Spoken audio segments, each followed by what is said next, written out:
मैंने भी इंजीनियरिंग की है as an engineer software coder. मैंने 3 साल जॉब किया, उसके बाद मैंने एमबीए किया एचआर में एक्सेलराइज से। उसके बाद पिछले 17-18 साल से मैं HR as an HR professional काम कर रहा हूँ डिफरेंट डिफरेंट कंपनीज में। आपने नाम लिए कंपनीज के, आरटेबेला ग्रुप, बेरो, स्नैपडील, अभी ओमेलिया नेटवर्क। और मेरा एक्सपीरियंस 17-18 साल में pretty much ऐसी कंपनियों में के साथ रहा है जो ग्रो कर रही हैं, सेटअप हो रही हैं। देखो, फर्स्ट थिंग मैं बताऊंगा, सबकी जर्नी जीरो से स्टार्ट होती है। जॉब में, प्रोफेशन में, करियर में सबकी जर्नी जीरो से स्टार्ट होती है। और जो भी जॉब आ रहा है आपका, जो भी रोल आ रहा है, मुझे ऐसा लगता है कि उसमें आपको जी जान से मेहनत करनी चाहिए। कुछ भी मतलब, कोई जॉब बड़ा नहीं होता, कोई छोटा नहीं होता, कोई अच्छा नहीं होता, कोई बुरा नहीं होता। जब आप स्टार्ट कर रहे हो, जीरो पे जब आप खड़े हो, तो आप जो भी करोगे आप लर्न करोगे, सीखोगे। और वो जो आप सीखते हो वो आगे चल के आपको काम ही आता है, नंबर वन। नंबर टू, आप अगर अच्छे से जी जान लगा के काम करते हो तो दैट ऑल्सो देन सामने वाले को दिखाई भी देता है कि यार ये बंदा मेहनती है, ये काम अच्छा कर रहा है। आप स्टैंड आउट करते हो क्राउड में, और अल्टीमेटली वही मैटर करता है, राइट? क्योंकि आप ये मानिए ना मानिए कि हम जिस वर्ल्ड में रह रहे हैं, it's a very competitive world, competition है। और अपने आप को डिफ्रेंशिएट अगर आपको कॉम्पिटिशन से करना है तो मेहनत करनी पड़ेगी। तो जो भी जॉब मिल रहा है, ये कभी मत सोचिए आप, मैंने जो कभी नहीं किया कि मेरा बाजू वाला क्या कर रहा है, या मेरा क्लासमेट क्या कर रहा है, मेरा बैचमेट क्या कर रहा है, वो मैंने कभी नहीं देखा। और मैं ये सबको ही बोलता हूँ कि उससे फर्क नहीं पड़ना चाहिए। क्या फर्क पड़ना चाहिए कि आपके पास एक अपॉर्चुनिटी है, एक जॉब है, उसमें आप जी जान लगा के मेहनत कर दोगे, जो भी जॉब है। और अगर आप वो कर रहे हो तो आपकी जो ट्रेजेक्ट्री है, आपका जो ग्रोथ है, वो ऑटोमेटिकली होगा। थोड़ा लक भी होता है, जो जिसके ऊपर अपना कंट्रोल नहीं होता। बट कई सारी चीजें होती हैं, बट जो चीज आपके हाथ में है, वो आपकी मेहनत है। कि आपकी कंपनी में एक हाई लेवल ऑफ ट्रस्ट होना चाहिए, रिस्पेक्ट होनी चाहिए एक दूसरे के लिए, राइट? एक एग्जांपल दे रहा हूँ, राइट? हम काम करेंगे, साथ में काम करेंगे, लेकिन एक दूसरे को रिस्पेक्ट देके काम करेंगे। पहला रिस्पॉन्सिबिलिटी तो एज एन एचआर पर्सन आपका ये है टू अंडरस्टैंड कि जो आप जिस कंपनी में काम कर रहे हैं वो क्या काम कर रहे हैं और क्या बिजनेस है, और उस काम को करने के लिए किस तरह के लोग चाहिए होंगे टीम में। तो ये पार्ट वन है।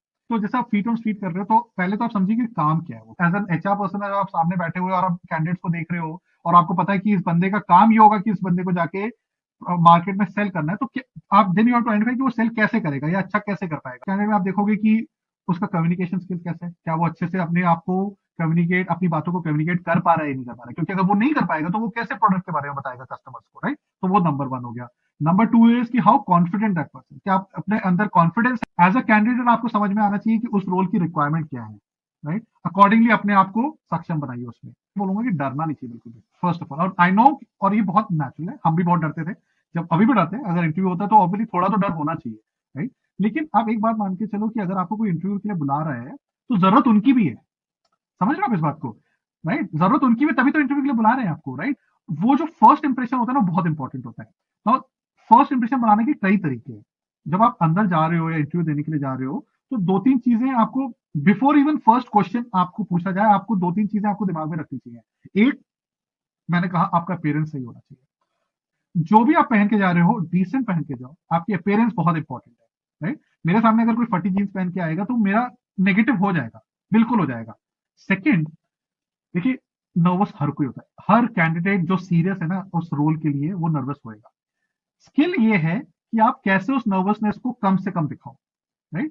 थर्ड चीज जो आती है, जहां पे अब जब ये सवाल आपके सामने आता है कि आप अपने बारे में बताइए, तो ध्यान रखिए कि इट इज वेरी इंपॉर्टेंट। वो आपके पास एक मौका है टू गेट द एचआर और पर्सन और the interviewer to get interested in you. तो आप अपने बारे में कुछ यूनिक चीजें बताओगे तो आप मान के चलिए कि उसके ऊपर और सवाल आएंगे। फिर ना ज्यादा पॉसिबल हो, कोशिश करिए कि आप किसी के बारे में बुराई ना कर रहे हो, राइट? किसी इंडिविजुअल के बारे में, किसी कंपनी के बारे में बुराई ना करो। आपसे कई बार पूछा जाएगा कि आपको कोई सवाल करना है हमसे। इंटरव्यूअर पूछेगा आपसे, कई बार पूछेगा ये, या आपकी क्या एक्सपेक्टेशंस हैं जॉब से या रोल से या कंपनी से। तो कुछ तैयार करके जरूर जाइए, राइट? तो फॉर एग्जाम्पल, अगर वो आपसे पूछते हैं कि आपकी क्या एक्सपेक्टेशन है, राइट, तो कुछ नहीं तो आप ये जरूर बोलिए कि सर ये जॉब मेरे लिए जरूरी है, क्योंकि मैं अपना करियर शुरू कर रहा हूँ या करियर बनाना चाह रहा हूँ। और अगर आपसे पूछा जाए कि आपके लिए, आपके पास मेरे लिए कोई सवाल है, इंटरव्यूअर अगर आपसे बोल रहा है और आप बोलो नहीं मेरे पास कोई सवाल नहीं है, तो वो इतनी अच्छी बात नहीं है। आपके पास होना चाहिए कुछ पूछने के लिए। आप ये पूछिए कि अगर मैं यहाँ पे आके काम करना शुरू करता तो मेरा करियर पाथ क्या होगा, ये मेरी ग्रोथ क्या होगी, ग्रोथ अपॉर्चुनिटीज क्या क्या है, ये आप पूछ सकते हैं, राइट? अगर आपकी ये पहली नौकरी है तो मुझे लगता है और मेरा ये मानना है कि नौकरी स्टार्ट करना बहुत इंपॉर्टेंट है। नौकरी स्टार्ट करके उसको अच्छे से करना, मेहनत करके जो भी आपको काम दिया जा रहा है उसको अच्छे से करना कहीं ज्यादा इंपॉर्टेंट है 5, 10, 15 हजार रुपए नेगोशिएट करने से। ये मेरा मानना है। किसी भी रोल में जाओगे as as entry level, as a fresher, आपको सीखना पड़ता है। सेल्स में आपको प्रोडक्ट सीखना पड़ेगा, क्लाइंट से कैसे बात करनी है वो सीखना पड़ेगा, राइट, नेगोशिएट कैसे करते हैं वो सीखना पड़ेगा। ये सारी चीजें आप कंपनी में जॉब में अंदर आके ही सीख सकते हो। तो मैं एज अ इवेल्युएटर या एज एन एचआर पर्सन मैं ये बहुत इंपॉर्टेंट देता हूँ इस बात को कि जो कैंडिडेट है उसकी नई चीजों को सीखने की क्षमता कितनी है कि नहीं। राइट, डर लगेगा, आपको नर्वस होगे बट दिखाओ नहीं, और वो तभी होगा जब आपको अपने ऊपर कॉन्फिडेंस होगा। राइट, फाइनल चीज मैं बोलूंगा, देखो कोई जॉब बड़ा छोटा नहीं होता। अपने आप को कंपेयर मत करना कभी किसी से, जरूरत नहीं है। राइट, क्योंकि देखो आज आप कहाँ से स्टार्ट कर रहे हो और 20 साल बाद कहाँ होगे किसी को नहीं पता, आपको भी नहीं पता। राइट, बट आप जहां स्टार्ट कर रहे हो वहां मेहनत अच्छे से करोगे, परफॉर्म करोगे और करते रहोगे तो ऑटोमेटिकली आपके चांसेस ग्रो करने के, सक्सीड करने के कहीं ज्यादा होंगे।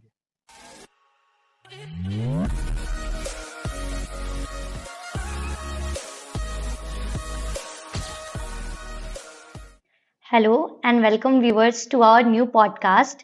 पहले के पॉडकास्ट सीरीज में हमने सेल्स के रिगार्डिंग, सेल्स के फियर्स के रिगार्डिंग और फील्ड सेल्स के प्रोज और कॉन्स के बारे में जाना था। आज हमारा न्यू पॉडकास्ट है एचआर के रिगार्डिंग कि इंटरव्यू राउंड में कैंडिडेट्स का पॉइंट ऑफ व्यू क्या होता है, एचआर के रिगार्डिंग एचआर का पॉइंट ऑफ व्यू क्या होता है कैंडिडेट्स के लिए, इसके बारे में डिस्कस करेंगे। आज हमारे साथ पॉडकास्ट में है मिस्टर सौरभ निगम सर, जिन्होंने स्नैपडील, आदित्य बिरला ग्रुप, बेरो जैसी कंपनीज में एचआर हेड किया है और अभी ओमेडियन नेटवर्क में एज अ एचआर एडवाइजर है। So hello sir and welcome on our podcast. Sir hi आप Aparna, thank you. Okay sir, तो प्लीज अपना एक इंट्रो दीजिए जिससे कि हमारे व्यूअर्स को पता चल सके।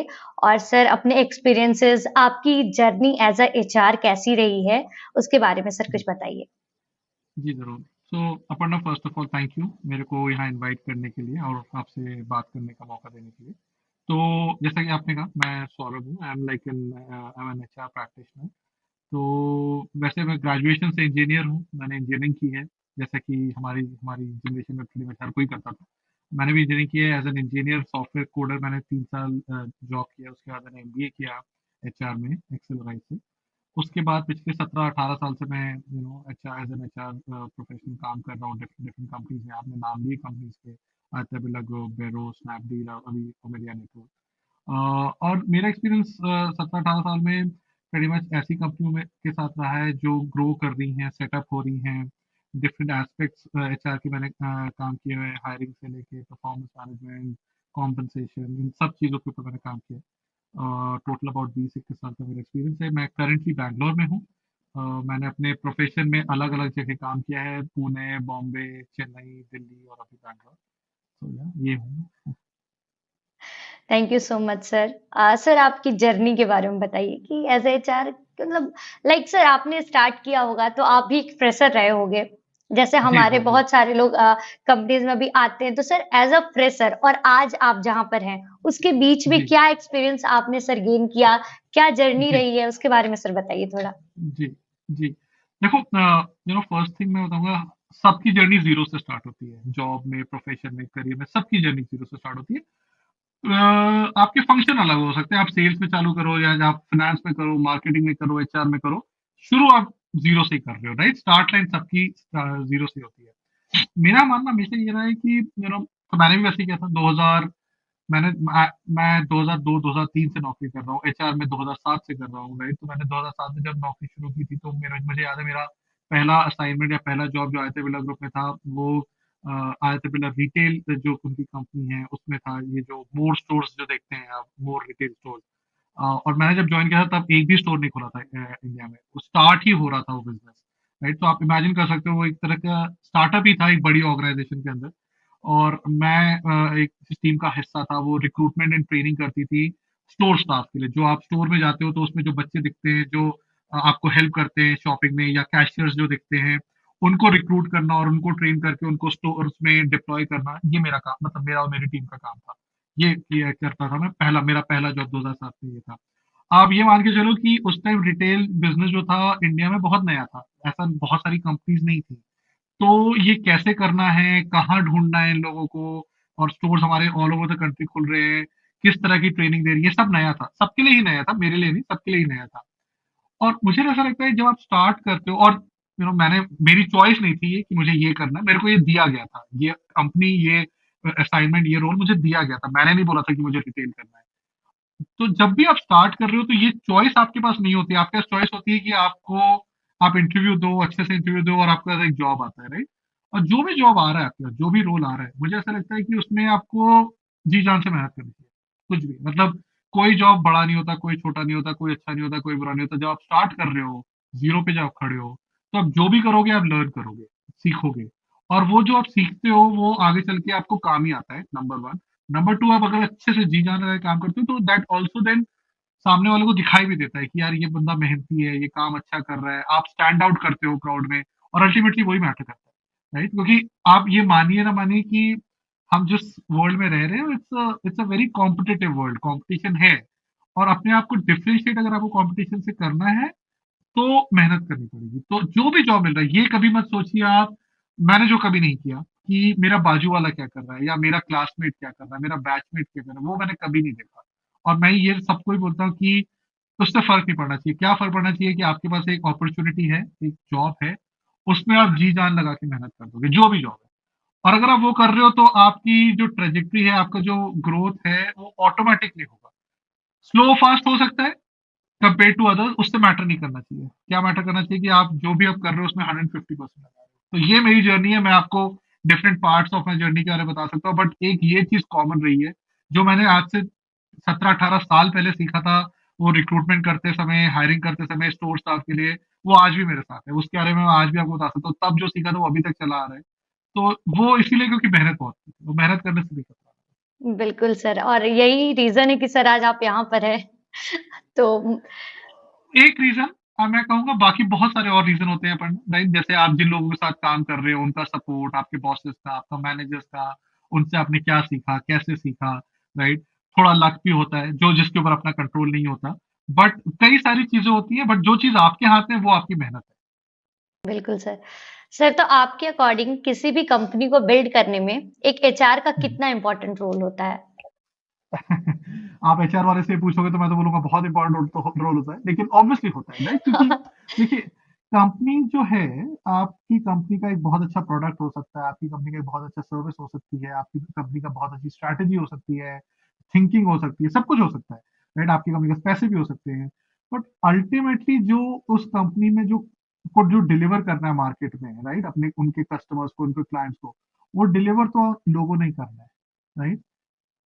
तो अगर आप एक अच्छी टीम नहीं बना रहे हो, अगर आप एक अच्छी पॉलिसीज और प्रोसेसेस नहीं लेके आ रहे हो, अपने एचआर पर पॉलिसीज प्रोसेस कि आप उस टीम को कैसे मैनेज कर रहे हो, कैसे उनका परफॉर्मेंस एवेल्युएट कर रहे हो, कैसे कॉम्पनसेशन स्ट्रैटेजी उनकी डिसाइड कर रहे हो, ये सारी चीजें आती हैं, राइट? उसमें तो अगर वो आप सही से नहीं कर रहे हो तो आप एक अच्छी ऑर्गेनाइजेशन नहीं बना पा रहे हो।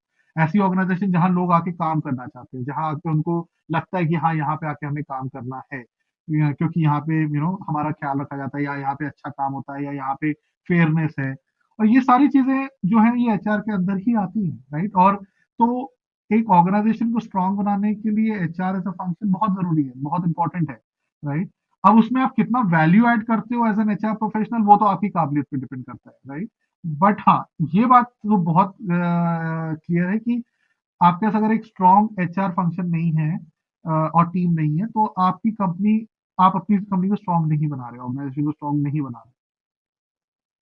सर आपने बताया कि आपने बहुत सारे स्टार्टअप में काम किया है, जो ग्रोइंग जी। स्टेज में कंपनीज होती हैं, उनके साथ वर्क किया है। तो सर कोई एक ऐसा एक्सपीरियंस या कोई ऐसी स्टोरी जो काफ़ी आपके लिए यादगार हो, मोमेंट हो, कुछ शेयर करिए सर। बहुत सारी हैं अपर्णा, लेकिन जैसे अगर आप उससे सिर्फ एक पूछो तो, जैसे स्नैपडील में अगर मैं आपको बताऊं, तो जब मैंने स्नैपडील ज्वाइन किया था 2014 में, राइट, तब ई कॉमर्स नया था, बहुत नया था कंट्री में। मैं आज से 10 साल की बात कर रहा हूँ, आजकल तो हर चीज ई कॉमर्स भी होती है, राइट? आपके घर में भी अमेजोन के पैकेट ऑलमोस्ट रोज आते होंगे, अमेजोन फ्लिपकार्ट के, राइट? हमारे यहाँ भी वही है। बट 2014 में ऐसा था नहीं, 2014 में ई कॉमर्स बहुत नया था, राइट? फ्लिपकार्ट भी नया, फ्लिपकार्ट फिर भी थोड़ा पुराना था, हुँ, स्नैपडील हुँ, भी हुँ। नया था, तो अमेजोन उस टाइम नहीं आया था। तो मुझे याद है जब मैंने स्नैपडील ज्वाइन किया था एज हेड ऑफ एचआर, तब स्नैपडील काफी छोटी थी company, in terms of team size शायद 800,000 लोग थे हमारे यहाँ। अप्रैल 2014 की बात कर रहा हूँ। और धीरे धीरे जैसे जैसे ई कॉमर्स इंडस्ट्री ने पिकअप किया, तो ऑब्वियसली हमने भी ग्रोथ देखी अपने ऑर्गेनाइजेशन में, स्नैपडील में। अप्रैल 2000, और ग्रोथ काफी ज्यादा हुई ओवर अ पीरियड टाइम। अप्रैल मई जून में जो थी वो अगस्त आते आते बहुत ज्यादा बढ़ गई। तो अप्रैल 2014 से मार्च 2015 में वो 800,000 लोगों की कंपनी में 7,000 8,000 लोग हो गए थे, 7,000 से 8,000 लोग हो गए थे। तो वो 1 साल की जो जर्नी थी ऑर्गेनाइजेशन के साथ ग्रो करने की, ऑर्गेनाइजेशन को इतना बड़ा करने की, अपनी खुद की टीम बनाने की, वो काफी, क्या कहना चाहिए, सही एक्सपीरियंस था। बिकॉज मेहनत काफी लगी, ऑब्वियसली काफी स्लीपलेस नाइट थी, दिन में 14-14 15-15 घंटे, 16-16 घंटे हम लोग काम करते थे। बट मजा बहुत आता था क्योंकि हम बिल्ड कर रहे थे ऑर्गेनाइजेशन को, राइट। और जैसे जैसे टीम बढ़ रही थी, ऑर्गेनाइजेशन बढ़ रही थी, वो रिजल्ट भी हमको सामने देखने को मिल रहे थे। तो आसान नहीं था, बट मजा बहुत आता था। मैं इसको जब जब भी मैं ये पीरियड डिस्क्राइब करता हूँ, तो मैं डिस्क्राइब करने का तरीका एक है कि हम एक तरह से एक कार का व्हील चेंज करने की कोशिश कर रहे थे, राइट। द चैलेंज ये था कि वो कार चल रही थी, राइट, और हमको चलती कार का व्हील चेंज करा था, राइट। तो मतलब ऑर्गेनाइजेशन तो तब भी थी जब मैंने ज्वाइन किया था अप्रैल में, 700 800 हजार लोग थे, राइट। ऑर्गेनाइजेशन चल रही थी। उस चलती हुई ऑर्गेनाइजेशन में 5 6 7 हजार लोग ऐड करना, डिफरेंट डिफरेंट फंक्शंस के, उस स्पेस पे उनको लेके आना, उनको ऑन बोर्ड करना, फिर उनके थ्रू परफॉर्मेंस उनका देखना, कल्चर करना ताकि हम लोग ग्रो कर पाए एज एन ऑर्गेनाइजेशन। तो वो 1 साल जो था वो काफी, मेरे हिसाब से काफी यादगार था, काफी काफी यादगार इम्पोर्टेंट था। था। Yes sir. हाँ जी, काफी ओके। कुछ सीखने को मिला उस हाँ 1 साल सर, में। बिल्कुल। जी। सर, आपके अकॉर्डिंग एचआर डिपार्टमेंट कैसे किसी कंपनी के कल्चर एंड वैल्यूज को बनाते हैं और उसे कैसे मेंटेन करते हैं? देखो, एचआर अलोन नहीं कर सकता, right. HR function alone culture नहीं बना सकता, वैल्यू सिस्टम नहीं बना सकता। और इनफैक्ट कल्चर और वैल्यू सिस्टम जो है वो एक तरह से सबकी कलेक्टिव रिस्पॉन्सिबिलिटी होती है, राइट। कल्चर क्या होता है? कल्चर ये होता है, अब अगर आप, मैं एग्जांपल लूं, हम हर परिवार में भी एक कल्चर होता है, राइट। हर परिवार को अगर आप देखो तो आपके यहाँ या मेरे यहाँ एक तरीका होता है रहने का, राइट। कुछ चीजें आप कर सकते हो, कुछ चीजें नहीं कर सकते हो, राइट। हाँ, यूजली डिफाइन की बिल्कुल। जाती है अपने अपने बड़ों के द्वारा, हाँ, right. Yes sir. Parents, grand parents, ये कि मतलब शाम को, अब जब हम छोटे थे तो ये था कि भाई शाम को अंधेरा होने के पहले घर आना है, राइट। हाँ आपको सर। जितना खेलना है खेल लो। तो एक तरह से वो एक तरह का कल्चर हो गया, राइट। तो मुझे आज भी वो है कि वो चीज ध्यान में है कि अगर मैं बाहर जा रहा हूँ, अब तो बड़े हो गए तो अब वो रिलैक्स हो गया, लेकिन ये था कि आपको वापस आना है, राइट। तो आप जब एक एक छत के नीचे जब आप बहुत सारे लोग काम कर रहे हैं या रह रहे हैं, तो ऑटोमेटिकली एक कल्चर डेवलप होता है, राइट। कल्चर नथिंग बट एक तरह से आपस में रहने का तरीका है, काम करने का तरीका है, वही कल्चर है और कुछ नहीं है। अब उसको डिफाइन करने के लिए आपको ये क्लियर होना चाहिए कि क्या चीजें आप अलाउ करोगे, क्या चीजें आप अलाउ नहीं करोगे, right. As a leader of the organisation, HR कहाँ इसमें फैसिलिटेट कर सकता है कि क्या चीजें रेजोनेट करेंगी, क्या चीजें अच्छी है किसी कंपनी के लिए, क्या चीजें अच्छी नहीं है, राइट। तो फॉर एग्जांपल अगर मैं दूं कि आपकी कंपनी में एक हाई लेवल ऑफ ट्रस्ट होना चाहिए, रिस्पेक्ट होनी चाहिए एक दूसरे के लिए, राइट। एक एग्जांपल दे रहा हूं, राइट। हम काम करेंगे, साथ में काम करेंगे, लेकिन एक दूसरे को रिस्पेक्ट देके काम सर, करेंगे। एग्जाम्पल है लेकिन बहुत ही इम्पोर्टेंट चीज है, रिस्पेक्ट। बिल्कुल, बिल्कुल। अब ये आप, एचआर ने बात तो कर ली है कि हाँ रिस्पेक्ट तो होना ही चाहिए, राइट। अब आपने मान भी ली as leader of the organisation, but सिर्फ बोलने से होगा नहीं। कैसे आप क्रिएट करोगे एक कल्चर रिस्पेक्ट का, राइट, अपनी ऑर्गेनाइजेशन में? फिर से आप वापस जाइए अपनी फैमिली में, राइट। अब अगर हम अपनी फैमिली में देखें, अगर अगर हम अपने माता पिता या अपने ग्रैंड पेरेंट्स को देख रहे हैं कि वो जो भी घर में आ रहा है, चाहे हमारे घर में जो काम करने आ रहे हैं या जो हमारे मेहमान आ रहे हैं या हमारे बड़े आ रहे हैं, उनको एक तरीके से बात करते हैं, रिस्पेक्ट के साथ बात करते हैं, ऑटोमेटिकली वो आप भी सीखने लगते हो। क्योंकि अगर आप नहीं कर रहे हो तो आपको डांट पड़ती है, राइट। अगर आप सर। कर रहे हो तो शाबाशी मिलती है। हाँ, बिल्कुल। एग्जाम्पल मैं इसलिए दे रहा हूँ कि सेम चीज ऑर्गेनाइजेशन में अप्लाई होती है कि अगर आपने एक चीज आइडेंटिफाई कर ली या कुछ चीजें आइडेंटिफाई कर ली कि आप अपने कल्चर में, अपने डे टू डे काम में आप लाना चाहते हो अपनी कंपनी में, तो it is important that as leaders आप वो एग्जिबिट करो, खुद करके दिखाओ। नहीं तो नहीं होगा। और खुद करके दिखाने के अलावा आप, जब आपके लोग, आपकी टीम्स वो कर रही हैं तो उनको शाबाशी दो, नहीं कर रही है तो उनको समझाओ। ये चीज जब आप day in and day out करोगे तभी कल्चर बनता है, नहीं तो नहीं बनता, राइट। एचआर की भूमिका इसमें ये है टू आइडेंटिफाई कि क्या होना चाहिए वो एस्पेक्ट्स, और अगर वो चीजें आपने आइडेंटिफाई कर ली और वो चीजें नहीं हो रही है टीम के द्वारा या हो रही हैं, तो कैसे उसको रिकॉग्निशन देना या कैसे उनको समझाना कि ये करना चाहिए। That is the role HR will play. सिर्फ एचआर अपने आप में कल्चर नहीं बना सकता। बिल्कुल, thank you so much sir. Sir, जैसे रिक्रूटमेंट प्रोसेस में एचआर की क्या-क्या रिस्पॉन्सिबिलिटीज होती हैं?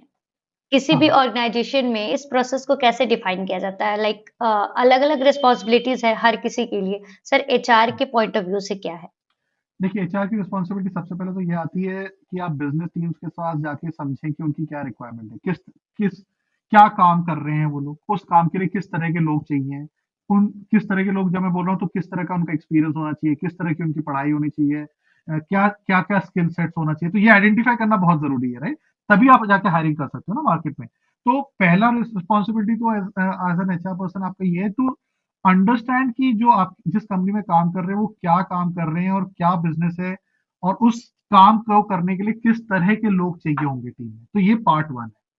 एक बार जब आपने ये डिसाइड कर लिया कि किस तरह के लोग चाहिए होंगे, मान लीजिए आपको इंजीनियर्स चाहिए जैसे फॉर एग्जांपल, या सेल्स के लोग चाहिए आपको, राइट? तो आपने जब वो डिफाइन कर लिया आप सेल्स के लोग चाहिए, तो आप क्या कैसे उनको एवेल्युएट करोगे, राइट? कैसे मेजर करोगे? आपके पास 100 कैंडिडेट अगर आ रहे हैं, आपको 5 लेने हैं, तो किन पैरामीटर्स में आप एवेल्युएट करोगे, राइट? तो वो डिफाइन करना, उन पैरामीटर्स को डिफाइन करना, ये सेकंड पार्ट हो गया। थर्ड पार्ट ये होता है कि आपने डिफाइन कर लिया कि आपको किस तरह के लोग चाहिए, किस पैरामीटर पे वैल्यूएट करोगे। थर्ड पार्ट ये है, कहाँ जाके ढूंढोगे उनको, राइट? कहाँ मिलेंगे वो आपको लोग? आप कैंपस में जाओगे, वॉक इन इंटरव्यू करोगे, अखबार में एड डालोगे, या जॉब साइट्स पे जाके देखोगे, राइट? तो वो आपको डिफाइन करना पड़ेगा। एक बार आपने वो डिफाइन कर लिया, तो फिर आप जा सकते हो वहां पे, और जैसे आपने ऐड दिया या आपने वॉक इन इंटरव्यू किया, फिर लोग आएंगे, अप्लाई करेंगे, फिर आप एक चीज ये बनाओगे कि जब लोग अप्लाई करेंगे तो आप इवैल्यूएट कैसे करोगे उनको? इवैल्यूएशन प्रोसेस आपको बनाना पड़ेगा, क्योंकि जैसे मैंने कहा कि 100 लोग आए हैं आपके पास, आपको पता है ये 5 चीजें आपको इवैल्यूएट करनी है। अब इवैल्यूएट कैसे करोगे? टेस्ट देके करोगे, इंटरव्यू देके करेंगे, ग्रुप डिस्कशन करोगे, अगेन आप डिफाइन करोगे वो चीजों को। फंड्स आपने डिफाइन कर दी, आपने आपके पास लोग आए हैं अप्लाई करके, फिर आप उनको उस इवैल्यूएशन प्रोसेस से लेके जाओगे। कुछ भी हो सकता है, interview, job, group discussion, test हो सकते हैं, कई कई चीजें हो सकती है। एक बार जब आप उनको इवैल्यूएशन प्रोसेस के थ्रू लेके जाओगे, फिर उसमें से निकल के आएंगे वो 4 5 10 लोग जिनको आपको हायर करते हैं। फिर जब वो 5 10 लोग जब आइडेंटिफाई हो गए, तो उनको आप ऑफर रोल आउट करोगे, उनको आप ज्वाइन कराओगे, फिर ट्रेनिंग होगी। मोटा मोटा यही प्रोसेस है। सर जैसे आप जब रिक्रूटमेंट करते हैं तो अलग-अलग ऑपरेशंस होते हैं, लाइक ऑपरेशंस हो गए, सेल्स के लिए भी करते होंगे, फीट ऑन स्ट्रीट के लिए भी करते होंगे, कुछ लोग फील्ड में बिल्कुल जाकर कौन काम बिल्कुल करेंगे, टेक के लिए भी बिल्कुल करते होंगे, प्रोडक्ट के बिल्कुल। लिए भी होता होगा कि नहीं प्रोडक्ट मैनेजमेंट कौन करेगा। लिटरली बहुत सारे वेरियस वो क्या कहते हैं टाइप्स है सर। तो करेक्ट। आप एक-एक कोई एग्जांपल के साथ बताइए सर कि आप ऑपरेशंस के लिए जब करते हैं तो क्या बेसिकली देखते हैं? टेक के लिए करते हैं तो क्या बहुत इंपॉर्टेंट चीजें तो देखते हैं, सेल्स के लिए देखते हैं तो उसमें क्या क्वालिटी कैंडिडेट्स में देखते हैं? सर थोड़ा-सा इसको बिल्कुल। डिस्क्राइब। तो तो सेल्स से शुरू करते हैं, सेल्स या फीट ऑन स्ट्रीट से बात करते हैं अपन लोग, यस ठीक सर, है? सर। तो जैसे आप फीट ऑन स्ट्रीट कर रहे हो, तो पहले तो आप समझिए कि काम क्या है। वो काम ये है बेसिकली, आपको कोई प्रोडक्ट लेना है और उसको जाके मार्केट में सेल करना है कस्टमर्स को, यही है फीट ऑन स्ट्रीट। और प्रोडक्ट कुछ भी हो सकता है, राइट? वो प्रोडक्ट तेल साबुन भी हो सकता है, वो प्रोडक्ट आपका एक इंश्योरेंस पॉलिसी भी हो सकती है, राइट? वो प्रोडक्ट कुछ भी हो सकता है, बट आपको जाके उसको सेल करना है। अब सेल करना है तो आप हाउ आप कैसे वो करोगे सेल, राइट? और वही आपको इवेल्युएट करना है। जब आप एज एन एचआर पर्सन, जब आप सामने बैठे हुए और आप कैंडिडेट्स को देख रहे हो, और आपको पता है कि इस बंदे का काम ये होगा कि इस बंदे को जाके मार्केट में सेल करना है, तो आप then you have to identify कि वो सेल कैसे करेगा या अच्छा कैसे कर पाएगा। तो क्या चीजें आप देखोगे उस बंदे, उस कैंडिडेट में आप देखोगे कि उसका कम्युनिकेशन स्किल कैसा है, क्या वो अच्छे से अपने आप को कम्युनिकेट, अपनी बातों को कम्युनिकेट कर पा रहा है या नहीं कर पा रहा है, क्योंकि अगर वो नहीं कर पाएगा तो वो कैसे प्रोडक्ट के बारे में बताएगा कस्टमर्स को, राइट? तो वो नंबर वन हो गया। नंबर टू इज कि हाउ कॉन्फिडेंट दैट पर्सन, क्या आप अपने अंदर कॉन्फिडेंस है कि नहीं। क्योंकि क्या होता है, जब आप सेल्स में जाते हो और जब आप सेल कर रहे हो, तो आप प्रोडक्ट के बारे में बता रहे हो, तो कस्टमर आपसे सवाल पूछेंगे, राइट? बट नेचुरल कस्टमर आपसे सवाल पूछेंगे, नेगोशिएट भी कर सकते हैं आपके साथ पैसे के ऊपर, राइट? तो अगर आप कॉन्फिडेंटली उस अपने कस्टमर का सवालों का जवाब नहीं दे पा रहे हो, तो आप सेल कर ही नहीं पाओगे, राइट? तो कम्युनिकेशन हो गया, कॉन्फिडेंस हो गया, आप कॉन्फिडेंटली अपने आप को बता पा रहे हो, अपनी बातें बता पा रहे हो, या क्वेश्चंस का आंसर दे पा रहे हो, नहीं दे पा रहे हो, वो सेकंड चीज होगी। थर्ड जो बहुत इंपॉर्टेंट पार्ट होता है किसी भी सेल्स पर्सन के लिए, स्पेशली फीट ऑन स्ट्रीट के लिए, इज कि आपका अपीयरेंस कैसा है, राइट? आप मान के चलो, अगर आप चल रहे हो, राइट? आप मार्केट में हो, राइट?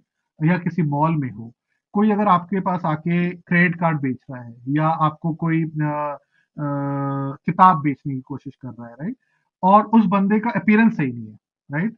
फटे पुराने कपड़े पहने हुए हैं, बाल इधर उधर हो रखे हैं, आंखों में नींद भरी हुई है, आप बात नहीं करोगे, राइट? आप आप बाजू हो जाओगे, हम लोग यार तो कुछ तो गड़बड़ है, राइट?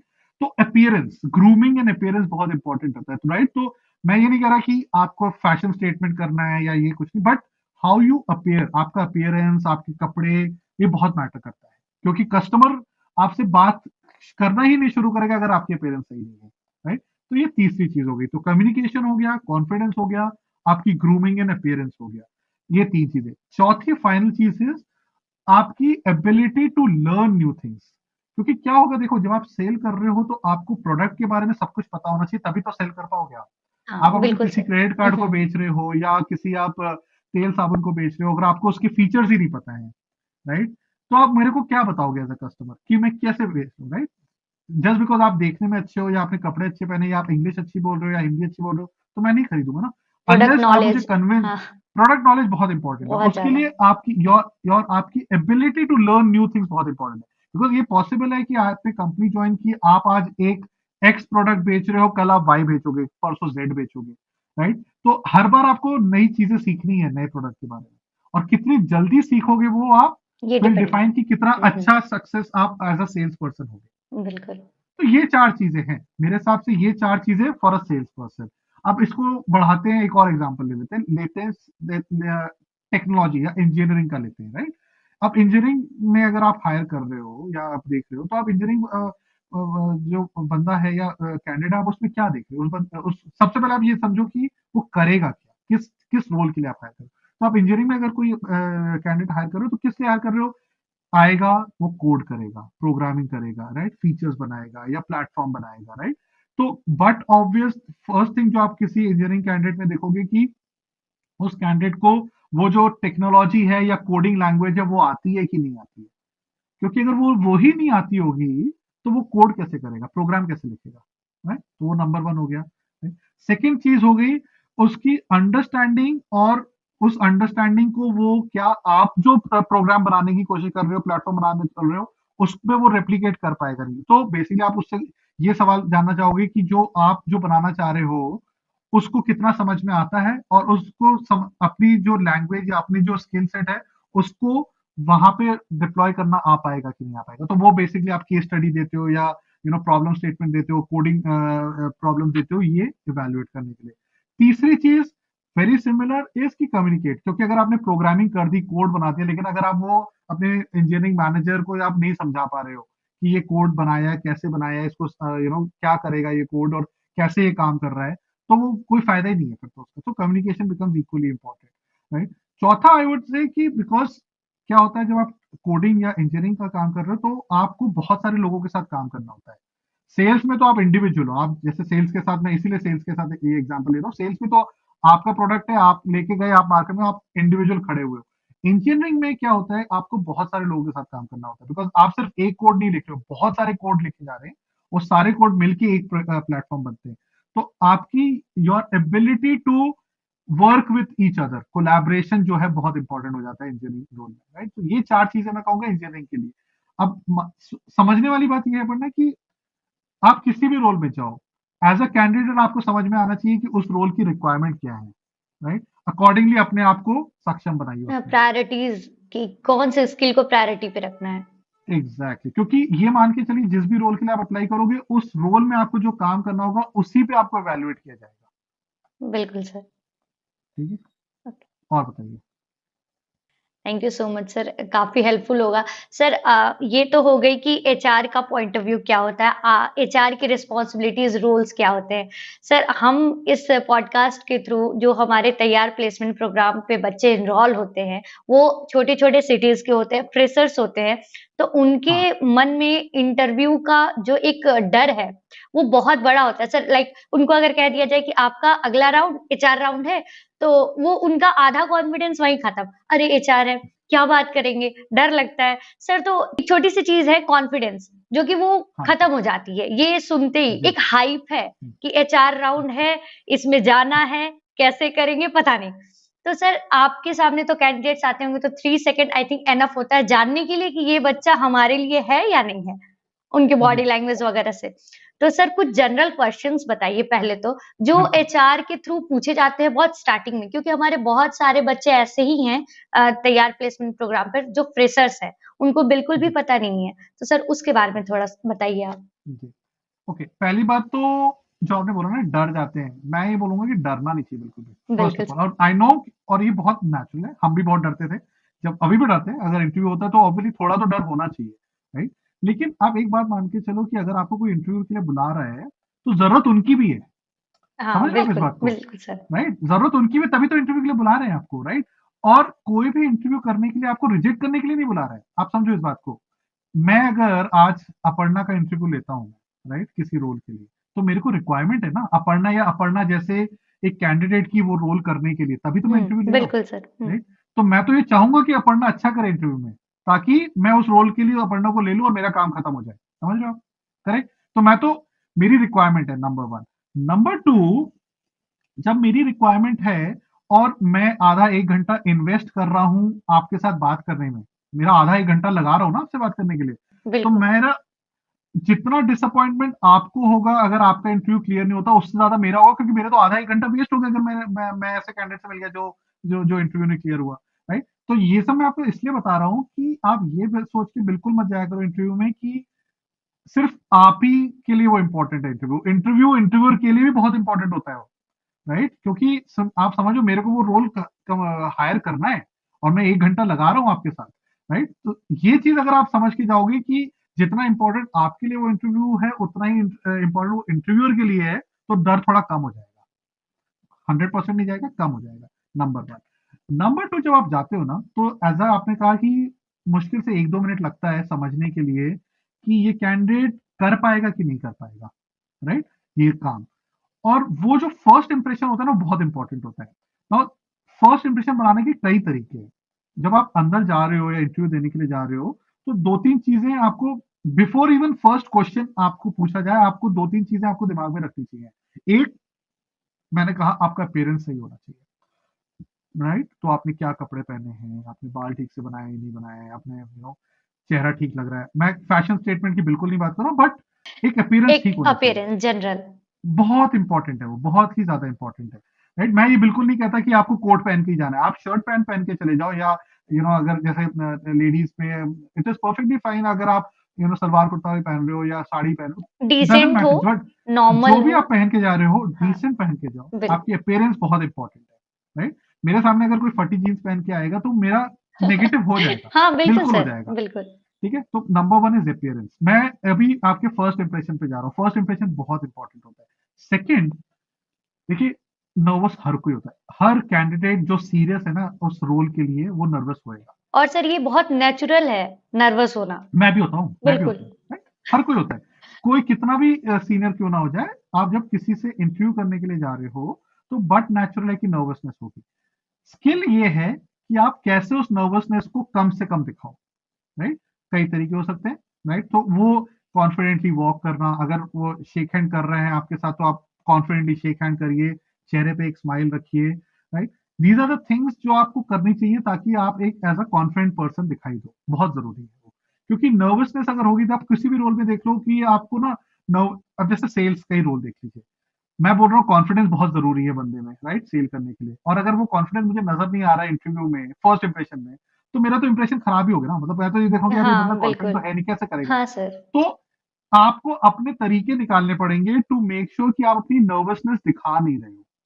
नर्वसनेस है सबको, ठीक है, ये तो इंटरव्यूअर को भी पता है कि नर्वस तो होगा बंदा, हाँ, that right. Is the point sir. But but interviewer को ये भी दिखेगा कि ये लड़का ये लड़की नर्वस है, लेकिन इसने बहुत अच्छे तरीके से उस नर्वसनेस को कंट्रोल करके रखा है बाय हिज और हर बिहेवियर। आपका स्माइल करने का तरीका, आपका चलने का तरीका, आपका बैठने का तरीका, बैठ के आप हाथ पैर नहीं हिला रहे हो फॉर एग्जाम्पल, राइट। वो सब तरीके, चीजें हैं जिससे बॉडी लैंग्वेज से समझ में आता है कि इंसान नर्वस है, सो नर्वस है। तो वर्क ऑन, ये बहुत इंपॉर्टेंट है कि आप एज अ कैंडिडेट इन चीजों के ऊपर बहुत ध्यान दें कि आप अपनी नर्वसनेस दिखा नहीं रहे हो। नर्वसनेस होगी जरूर, लेकिन that is the second, appearance हो गया, कॉन्फिडेंस हो गया। थर्ड चीज जो आती है, जहां पे इनवेरिएबली आपसे एचआर वाला, एचआर का पर्सन विल आस्क यू, जैसे आपने मुझसे शुरू में पूछा कि आप अपने बारे में बताइए, राइट, आपने मुझसे पूछा, राइट। बहुत नेचुरल है क्योंकि मैं तो जानता नहीं हूं आपको। मेरे पास सिर्फ आपका एक सीवी है और सीवी में हर चीज नहीं लिखी जाती, राइट? अब जब ये सवाल आपके सामने आता है कि आप अपने बारे में बताइए, तो ध्यान रखिए कि इट इज वेरी इंपॉर्टेंट, वो आपके पास एक मौका है टू गेट द एचआर और पर्सन और the interviewer to get interested in you. अब मैं इसको एक्सप्लेन करता हूँ। देखो, आपका सीवी तो मेरे पास है, आपने कहाँ से पढ़ाई की, आपके कितने नंबर आए हैं, आप कहाँ अभी काम कर रहे हो, ये सब लिखा हुआ है उसमें, राइट? और अगर अब मैं आपसे पूछ रहा हूँ कि अपर्णा आप अपने बारे में बताइए, और आपने सिर्फ वही चीजें बताई जो उसमें लिखी हुई हैं, तो गलत नहीं है, लेकिन कुछ डिफरेंट भी नहीं है, राइट? 9 में से 10 कैंडिडेट वही करेंगे। बट अगर आप मेरे को कुछ ऐसी बातें बता सकते हो अपने बारे में जो कि इंटरेस्टिंग है, जो कि डिफरेंट है, जो कि यूनिक है आपके बारे में, राइट, जो कि शायद सीवी में नहीं लिखी है, सर राइट, एक दो एग्जांपल। मैं बताता हूँ एक दो एग्जाम्पल, राइट? तो फॉर एग्जाम्पल, अगर आप मुझसे पूछोगे कि अगर आप मेरा इंटरव्यू कर रहे हो, तो दो तीन चीजें जो मैं आपको जैसे बताऊंगा, मैं आपको बताऊंगा कि मैं रनिंग करता हूँ फॉर एग्जाम्पल। अभी हाल में ही मैंने दिसंबर में एक 50 किलोमीटर की रन की थी। एक चीज मैं ये आपको बताऊंगा। दूसरी चीज बताऊंगा, मेरे को ट्रैवलिंग का बहुत शौक है, राइट? मैं इंडिया के ऑलमोस्ट हर स्टेट में जा चुका हूँ घूमने के लिए, राइट? ये सब चीजें मेरे सीवी में नहीं लिखी होंगी, राइट? तो जब आप मुझसे पूछोगे सौरभ अपने बारे में बताइए, तो मैं अगर ये दो तीन चीजें आपको बताऊंगा, तो आपको सडनली लगेगा हाँ यार, ये बंदे में कुछ तो डिफरेंट है, कुछ तो इंटरेस्टिंग है, okay. Correct? Yes sir, correct. Right? तो अगेन वो कुछ भी चीजें हो सकती हैं, वो कुछ भी हो सकता है। लाइक फॉर एग्जांपल, आपका, अगर मैं रिसेंटली एक कैंडिडेट से बात कर रहा था, उन्होंने बताया कि ना, मैं अपना एक यूट्यूब चैनल मैंने पिछले साल शुरू किया, जहां पे मैं नई नई रेसिपीज डालती हूँ अपनी, राइट? मुझे कुकिंग का शौक है और मैं नई रेसिपीज डालती हूँ वहां पे। तो क्यों डालती हूँ? क्योंकि मुझे अच्छा लगता है जब लोग उस पर कमेंट करते हैं, लोग उसको फॉलो करते हैं, राइट? सीवी में नहीं लिखा था वो, सेम है year with different, me sir, education इधर, उसके बाद मैं अपना यूट्यूब रन करती हूँ क्योंकि वो मेरा राइट? पैशन है। मुझे अच्छा एग्जैक्ट। लगता है। तो अपने, हाँ, तो बस वही है। आप जब, आपसे जब पूछा जा रहा है आप अपने बारे में बताइए, तो आपके पास कुछ चीजें ऐसी होनी चाहिए बताने के लिए जो यूनिक है, जो डिफरेंट है, राइट? जरूरी नहीं है कि वो सबकी, ऑब्वियसली वो डिफरेंट होगी, राइट? रीजन मैं इसलिए बोल रहा हूँ कि बिकॉज अगर आप वो चीजें बताओगे, तो ऑटोमेटिकली मैं 100 लोगों से बात कर रहा हूँ आज के दिन में, सेम रोल के लिए मैं 100 लोगों से मिल रहा हूँ। अगर कोई एक कैंडिडेट मेरे को ऐसी चीजें बताए जो डिफरेंट है उसके बारे में, राइट? देखो, सेल्स के रोल अगर आप देख लो या इंजीनियरिंग का रोल देख लो, क्वालिफिकेशन सबका सेम होगा, राइट? नंबर थोड़े बहुत ऊपर नीचे हो जाएंगे, राइट? जॉब सब लोगों ने सिमिलर किया होगा, राइट? तो वो तो सबका सेम ही होने वाला है। बट अगर आप मुझे ऐसी चीजें बताओगे तो मेरा इंटरेस्ट है, फिर मैं बोलूंगा अच्छा बात करते हैं, राइट? और इनवेरिएबली क्या होता है, पढ़ना, जब आप ऐसी चीजें बताते हो, अपनी यूनिक चीजें बताते हो अपने बारे में, जैसे अगर मैं अभी आपको बताऊं कि मैं रनिंग करता हूँ पढ़ना, और अभी मैंने हाल ही में 50 किलोमीटर की रन की, राइट? आप क्या पूछोगे मुझसे, नेक्स्ट क्वेश्चन क्या पूछोगे मुझसे, अगर मैंने आपको पहला आंसर ये दिया कि आप अपने बारे में बताइए, मैंने आपको ये बताया, आप पूछोगे मुझसे थोड़ा और बता, अच्छा रनिंग कब से कर रहे हो, आप कैसे करते हो, कैसे करते, क्या स्टैमिना क्या कैसे बिल्ड करते हो, अचीवमेंट लिए हो रनिंग में? करेक्ट, क्या स्टैमिना कैसे बिल्ड करते हो, प्रैक्टिस कैसे करते हो, ट्रेनिंग कैसे करते डाइट हो, यही सब कैसे पूछोगे लेते ना? हो, अपने डे को शेड्यूल कैसे करते हो? आप सोचो, आप मुझसे ये सब सवाल करोगे, रनिंग मेरा पैशन है, पिछले 2-3 साल से मैं रन कर रहा हूँ, आपने मुझसे ये सवाल किया, मेरे पास तो कितनी चीजें होंगी आपको बताने के लिए, हाँ राइट? बिल्कुल सर, राइट। और वो चीजें होंगी जिसपे मैं, जो मैं करता हूँ कॉन्फिडेंटली करता हूँ, तो मैं कॉन्फिडेंटली बता भी पाऊंगा आपको। तो आपने ऑटोमेटिकली इंटरव्यूअर को उस डायरेक्शन में ले गए हो जो आपकी स्ट्रेंथ है, ऐसा करके, राइट? तो ये तीसरी चीज है। तीसरी चीज जो मैं देखता हूँ कैंडिडेट में, वो ये है, अपियरेंस हो गया, कॉन्फिडेंस हो गया, तीसरी चीज कि यार इस कैंडिडेट में यूनिक क्या है, क्या यूनिक है, क्या डिफरेंट है इस कैंडिडेट में, ये तीसरी चीज होगी। चौथी चीज जो कि मैं कहूंगा, मतलब ये तीनों चीज अगर आपने अच्छी कर दी, लेकिन ये चौथी चीज अगर आप नहीं कर पा रहे हो, तो फिर आप फेल हो जाओगे। वो, जिस रोल के लिए आप अप्लाई कर रहे हो उसकी नॉलेज होनी चाहिए ना आपको। अगर आप सेल्स के लिए कर रहे हो तो आपको सेल्स करनी आनी चाहिए, हाँ बिल्कुल। या आप इंजीनियरिंग के लिए कर रहे हो तो आपको कोडिंग आनी चाहिए। तो वो तो आप लेके चलो कि आपसे वो सवाल किए जाएंगे टू अंडरस्टैंड कि आपको ये काम के बारे में नॉलेज है कि नहीं है, राइट? तो अगर सेल्स कर रहे हैं, जैसे तो मैंने जैसे आपको बताया है, अगर आप मान लीजिए किसी सेल्स जॉब में जा रहे हो जहां पे आपको से क्रेडिट कार्ड बेचना है, एक एग्जांपल दे रहा हूं मैं बस, हाँ, तो आपको थोड़ी नॉलेज होनी चाहिए क्रेडिट कार्ड के बारे में, कि क्रेडिट कार्ड कैसे चलते हैं, डेफिनेटली। क्या फीचर्स होते हैं, राइट? वो सब आना चाहिए आपको। राइट। और ऑब्वियसली ये भी आना चाहिए कि अगर आपको वो आता है तो आप उसको कैसे सेल करोगे, क्योंकि इस तरह के सवाल आपसे पूछे जाएंगे।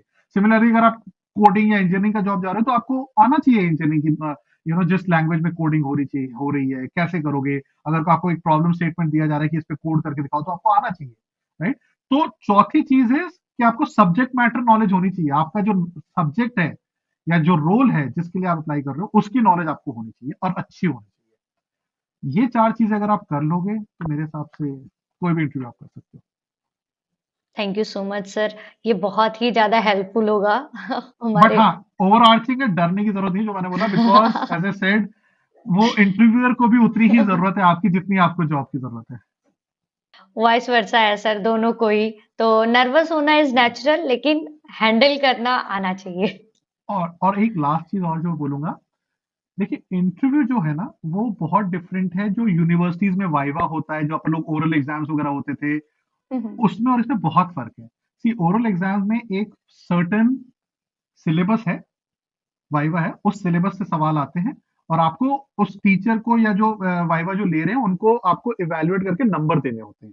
तो वो सिर्फ एक ही चीज पे आपको इवेल्युएट कर रहे हैं, वो आपका नॉलेज के ऊपर, उस सब्जेक्ट के नॉलेज के ऊपर। इंटरव्यू जैसे मैंने कहा, subject knowledge is only one part जिसके ऊपर आपको इवेल्युएट किया जा रहा है। आपकी कॉन्फिडेंस, आपकी यूनिकनेस, आपकी अपियरेंस, आपका कम्युनिकेशन स्किल्स, इन सारी चीजों के ऊपर आपको इवेल्युएट किया जा रहा है। और देयरफॉर आपको एज ए, जब आप इंटरव्यू ले रहे हो तो उसको आप एक तरह से मान के चलिए कि एक बातचीत हो रही है, एक कॉन्वर्सेशन हो रहा है ये, जहां पे जो आपसे कॉन्वर्सेशन कर रहा है वो आपको और अच्छे से जानने और समझने की कोशिश कर रहा है। इसको बिल्कुल। आप एज अ वाइवा मत लीजिए, क्योंकि अगर आप वाइवा लोगे तो आपको लगेगा कि बस ये 10 क्वेश्चन है, इसी में से पूछा जाएगा। ऐसा कभी नहीं होगा। ये कॉन्वर्सेशन मान के चलिए, अब आपने और मैंने ये कॉन्वर्सेशन स्टार्ट की थी, राइट? मुझे नहीं पता था आप मुझसे राइट। क्या क्या सवाल करने वाले हो, राइट? यस। तो बट हम कॉन्वर्सेशन कर रहे हैं, तो इंटरव्यू को ऐसा कॉन्वर्सेशन मान के अगर चलोगे तो अपने आप कॉन्फिडेंस भी आएगा आपको। क्योंकि ये मान के चलिए इंटरव्यूअर के पास ऐसा नहीं होता कि 10 क्वेश्चन होते हैं, वही 10 क्वेश्चन आपसे पूछेगा, ऐसा नहीं होता। हाँ, वो तो सर बातचीत में निकलती जाती है कि क्या आने वाला है, क्या आप एग्जैक्टली, इनपुट दे रहे हो, उसके बाद चीज़ें हो रही एग्जैक्टली। हैं। तो मैंने एग्जांपल दिया ना आपको, हाँ, आप अपने हाँ। बारे में कुछ यूनिक चीजें हाँ, बताओगे तो हाँ। आप मान के चलिए कि उसके ऊपर और सवाल हाँ, आएंगे। बिल्कुल सर। सर जो स्किल्स, पर्सनैलिटीज़, उसके अलावा और भी कोई कैंडिडेट की क्वालिटी जो एचआर को एंगेज हो सकें, स्किल एक्सपेक्टेशंस। स्किल हो गया, एटीट्यूड हो गया, राइट? यही दो चीजें। स्किल में नॉलेज भी डाल देता हूँ मैं, नॉलेज ऑफ योर सब्जेक्ट, जो आपका सब्जेक्ट है उसकी नॉलेज आपको अच्छी होनी चाहिए। तो नॉलेज, स्किल और एटीट्यूड, यही 3 चीजें हैं, राइट? इसके बियॉन्ड मैंने ऑलरेडी आपको जैसे बताया कि आपका, जैसे आप कितना कॉन्फिडेंट हो, आपका अपीयरेंस क्या है, ये सारी चीजें बहुत इंपॉर्टेंट है। और आपके अंदर यूनिकनेस क्या है, आपके अंदर क्या यूनिक बात है। क्योंकि आप समझो कि मैं, जो इंटरव्यूअर है वो कितने लोगों से मिल रहा है, और रोल्स या नौकरियां जो है 5, 10, 15, 20 ही होंगी, मान लीजिए 100 होंगी, बट नौकरियों से ज्यादा कैंडिडेट है, ये भी मान के चलिए, राइट? तो आपके, अगर सब में सब कुछ सेम है, सबकी नॉलेज सेम है, राइट, सबको सेम ही आता है, सबने सिमिलर पढ़ाई की है, तो डिफरेंशिएटर क्या है? डिफरेंशिएटर आपकी यूनिकनेस है एज एन इंडिविजुअल, और वो बाहर निकाल के लेके आना बहुत जरूरी है। बस यही है, इसके बियॉन्ड कुछ भी नहीं है पढ़ना, टू बी ऑनेस्ट। ओके। हाँ सर। सर ये है कि अब तो ये हो गई कि क्या-क्या चीज़ें करनी चाहिए। सर कुछ 3-4 बहुत से बेसिक सी चीज़ें जो अवॉइड करनी चाहिए कैंडिडेट को हाँ, बिफोर इंटरव्यू राउंड? बिल्कुल, बिल्कुल। देखो, सबसे पहली बात तो वो अपीयरेंस वाली बात मैंने बता दी, अपीयरेंस बहुत सही होना चाहिए, तो बहुत कॉन्शियस होके अपनी अपीयरेंस ठीक करके लेके जाइए। दूसरी बात, जब आप जा रहे हो, आपको अवॉइड करनी चाहिए कि, देखो, लोग आपसे पूछेंगे कि आप पहले क्या करते थे, क्या काम किया है, कहाँ काम किया है, राइट? और हर किसी के बैड एक्सपीरियंस हो सकते हैं, खराब एक्सपीरियंस हो सकते हैं। जितना ज़्यादा पॉसिबल हो, कोशिश करिए कि आप किसी के बारे में बुराई ना कर रहे हो, राइट? किसी इंडिविजुअल के बारे में, किसी कंपनी के बारे में बुराई ना करो आप, राइट? क्योंकि देखो क्या होगा, जब आप किसी की बुराई करते हो, तो आप अगर किसी इंसान की या किसी कंपनी की बुराई कर रहे हो, तो मैं तो सिर्फ आपको सुन रहा हूँ, मेरे को उस कंपनी या उस इंसान का व्यू तो पता ही नहीं है, हाँ, बिल्कुल कि सर। हो सकता है आपने भी कुछ किया हो जिसकी वजह से आपके एक्सपीरियंस खराब रहे हो, राइट? तो द मोमेंट आप नेगेटिव चले जाते हो ना, तो कोई भी इंसान अगर नेगेटिव थॉट प्रोसेस में लेके बात कर रहा है, तो it becomes difficult for me to get convince कि यार ये मेरे बारे में या हमारी कंपनी के बारे में भी ऐसे नहीं हाँ, राइट है, सर। राइट? हुँ। तो ये बहुत ध्यान में रखिएगा कि जब आप बात कर रहे हैं तो आप या तो बैलेंस व्यू दीजिए, नेगेटिव मत, या पॉजिटिव दीजिए, नेगेटिव मत बात करिए, राइट? वो एक सेकंड पार्ट हो गया। थर्ड, मुझे लगता है कि ये बिल्कुल मान के मत चलिए कि आपको हर सवाल का जवाब देना है या आना चाहिए। अगर आपको किसी सवाल का जवाब नहीं आता, टेक्निकल क्वेश्चन हो गया या सब्जेक्ट मैटर क्वेश्चन हो गया, तो आप ओपनली बोल दीजिए कि आपको नहीं पता, इट इज परफेक्टली ओके। जो इंटरव्यूअर को जो चीज नहीं अच्छी लगती, वो ये लगती है कि आपको सवाल का जवाब पता नहीं है और फिर भी आप कोशिश कर रहे हो और आप कुछ भी आंसर कर रहे हो। वो एक मान के चलिए शॉर्ट शॉर्ट आंसर तरीका है रिजेक्ट होने का, राइट? तो अगर आप मुझसे और पूछो, सर आई वुड रात, हाँ बोलिए। डिनाई करने का क्या तरीका हो सकता है? लाइक क्या वो बिल्कुल बोल के बोल मना दीजिए, कर सकते हैं? बिल्कुल बोल दीजिए, सॉरी सर मुझे नहीं पता इस क्वेश्चन का आंसर, बिल्कुल बोल दीजिए। देखिए, कोई भी इंसान ऐसा नहीं है जिसको सारे क्वेश्चंस के हाँ, सारे आंसर बिल्कुल पता है, सर। हाँ, नहीं पता 10 ना? में तो ऐसे 3-4 क्वेश्चंस होंगे जो नहीं आंसर कर और सकते हैं। और इंटरव्यूअर जो है ना, वो इस बात को एप्रिशिएट करेगा कि आपने ऑनेस्टली इस बात को उनको बता दिया कि मुझे नहीं आता। बजाय इसके कि आप तुक्का मारने की कोशिश कर रहे हो, वो नहीं चलेगा। आप ये ज़रूर बोल सकते हो फॉर एग्जांपल कि आपको मान लीजिए थोड़ा बहुत उस चीज़ के बारे में पता है, जानकारी है, राइट? 100% नहीं है, तो आप बिल्कुल बोलिए कि सर मुझे ना पूरा नहीं पता अच्छे से, थोड़ा बहुत पता है, जो मुझे पता है वो मैं आपको बता रहा हूँ। ये भी आप बोल सकते हो। या फिर आप बोल सकते हो मुझे पता ही नहीं है सर, मुझे सॉरी सर मुझे नहीं आता इसका, वो भी ठीक है। बट ये दिखाने की कोशिश मत करिए कि मुझे सब कुछ आता है, जब हाँ। आपको नहीं आता है। हाँ, हाँ। वो मत करिए क्योंकि वो शॉर्ट रिजेक्ट है फिर। क्योंकि that is equal to saying lie, झूठ बोलने के बराबर है। और वैसा तो कोई फिर आपको मतलब इंटरव्यू क्लियर करना इम्पॉसिबल ऑनेस्टी हो तो जाएगा। सबसे ज़्यादा इम्पोर्टेंट है सर, ऑनेस्टली किसी भी बहुत सबसे ऑर्गनाइजेशन इंपॉर्टेंट, में, बिल्कुल। किसी भी अगर आप ऑर्गेनाइजेशन, अभी किसी भी रोल ऑनेस्ट पे। नहीं है, तो आप पे कैसे ट्रस्ट करें कि आप आगे भी ऑनेस्ट रहेंगे? बिल्कुल। तो ये तीन होंगे। चौथी चीज मैं आपको ये बोलूंगा कि देखो, आपसे कई बार पूछा जाएगा कि आपको कोई सवाल करना है हमसे। इंटरव्यूअर पूछेगा आपसे, कई बार पूछेगा ये, या आपकी क्या एक्सपेक्टेशंस हैं जॉब से या रोल से या कंपनी से। तो कुछ तैयार करके जरूर जाइए, राइट? तो फॉर एग्जाम्पल अगर वो आपसे पूछते हैं कि आपकी क्या एक्सपेक्टेशन है, राइट? तो कुछ नहीं तो आप ये जरूर बोलिए कि सर ये जॉब मेरे लिए जरूरी है, क्योंकि मैं अपना करियर शुरू कर रहा हूँ या करियर बनाना चाह रहा हूँ, और मैं सीखना चाहता हूँ, राइट? मैं बहुत मेहनत करके सीखूंगा। मैं ये जानना चाहता हूँ कि अगर मैं ज्वाइन करता हूँ कंपनी, तो मेरे पास क्या अपॉर्चुनिटीज होंगी सीखने की, राइट? कैसे ग्रो कर सकता हूँ मैं? तो कुछ मैंने एक सिर्फ एग्जाम्पल दिया आपको, लेकिन कुछ सवाल आपके पास होने चाहिए जो आप इंटरव्यूअर से पूछ सकते हो। उससे क्या लगेगा इंटरव्यूअर को कि हाँ, ये जो कैंडिडेट है ये रियली इंटरेस्टेड है और बहुत क्लियर है अपने माइंड में कि क्या करना चाहता है और क्यों यहाँ आना चाहता है। तो वो दिखाना बहुत जरूरी है। तो अगर आपसे पूछा जाए कि आपके पास मेरे लिए कोई सवाल है, इंटरव्यूअर अगर आपसे बोल रहा है और आप बोलो नहीं मेरे पास कोई सवाल नहीं है, तो वो इतनी अच्छी बात नहीं है। आपके पास होना चाहिए कुछ पूछने के लिए। मैंने एक एग्जाम्पल दिया, और कुछ भी और भी हो सकता है। वो कंपनी के बारे में हो सकता है, कि कंपनी क्या कर रही है, कंपनी क्या प्लान्स हैं, क्या कंपनी और ज्योग्राफीज में जाने और स्टेट्स में भी प्लान कर रही है, एक्सपैंड कर रही है, कुछ भी हो सकता है। वो थोड़ा रिसर्च उस जॉब के बारे में, उस कंपनी के बारे में करके जाइए, और कुछ सवाल अपने पास रखिए जो आप पूछ सकते हैं वहां से, वहां इंटरव्यू से।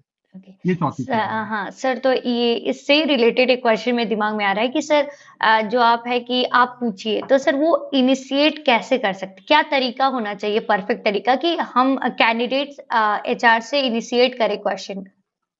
बिल्कुल, देखिए, at the end of the interviewer के एंड में नॉर्मली इंटरव्यूअर आपसे पूछता है ये सवाल कि आपके पास कोई सवाल है क्या। अगर नहीं भी पूछता है, राइट, अगर वो इंटरव्यू बोलता है अच्छा ठीक है खत्म, राइट, मतलब या मेरा इंटरव्यू खत्म या इंटरव्यू खत्म हो गया, तो आप बोल सकते हैं सर क्या आपके पास 2 मिनट है, मेरे को एक सवाल पूछना था आपसे। पूछिए आप, कोई कोई मना नहीं करेगा आपको।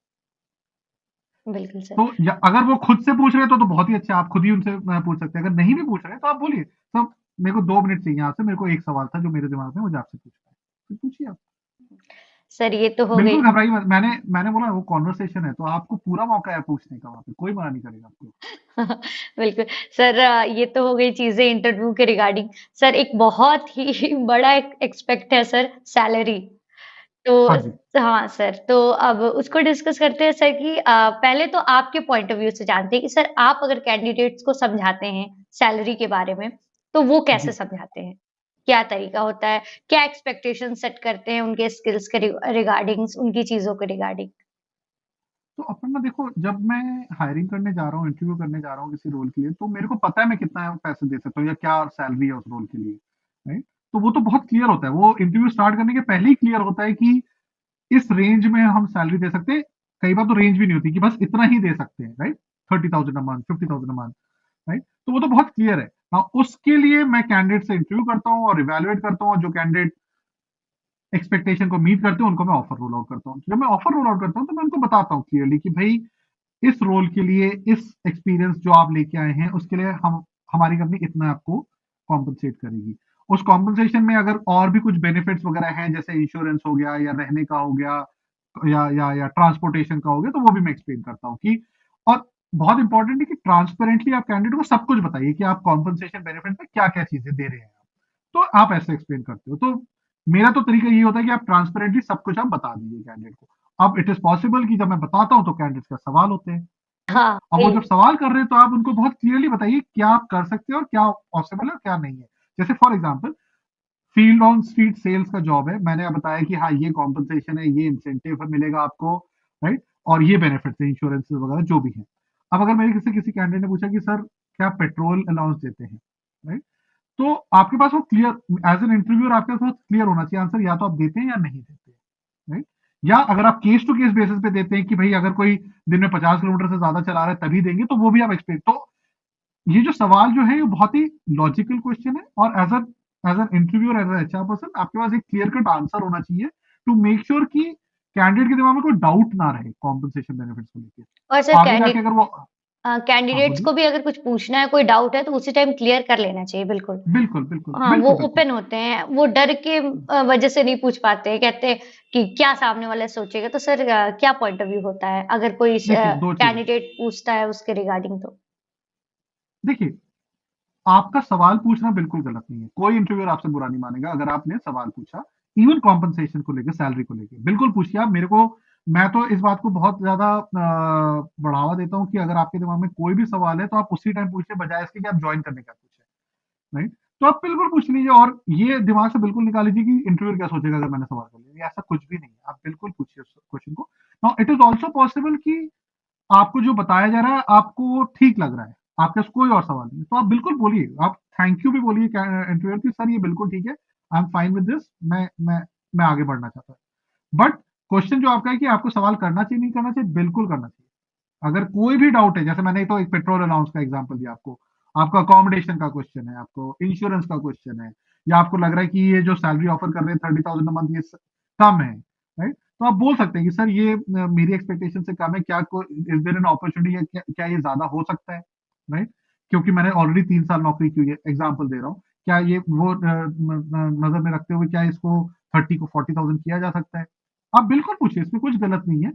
हो सकता है इंटरव्यूअर बोले कि कर सकते हैं, हो सकता है मना कर दें, उस पर आप चेंज नहीं कर पाओगे उसका व्यू, बट आपको अपना आपका पक्ष रखने का तो पूरा पूरा हक हाँ, है, खुद बिल्कुल का मत पूछिए। डाउट क्लियर करने का तो पूरा हक है।